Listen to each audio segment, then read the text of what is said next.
என் husband வந்து 6 மாசம் அவங்க கப்பல்ல வேலை பாக்குறாங்க, 6 மாசம் இங்க வர்றாங்க.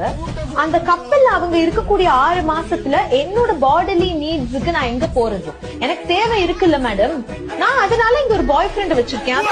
நீங்க எப்ப மாப்பிள்ள விளையாட போறீங்க? டேய் மாப்பிள்ள உனக்கு விசா ரெடி ஆயிடுச்சான். டேய் மாமா சாயங்காலம் வந்துருவேன், போய் பர்ச்சேஸ் எல்லாம் முடிச்சிடலாம் சரியா? டேய் மாமா சொல்லத்தான் நினைக்கிறேன், சொல்லாமல் தவிக்கிறேன். என்ன மாப்பிள்ள வெளிநாடு கன்ஃபார்ம் ஆயிடுச்சாமா? போயிட்டு வரும்போது அக்காளி நமக்கு ஒரு கோடலி தலை வேண்டறீங்க.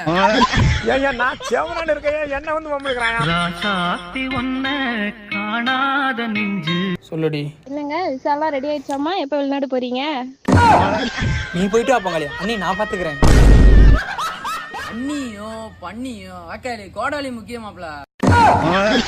நிலைமையை சொல்ல முடியாது, நிலவுக்கு தற்கொலை கிடையாது. பூவை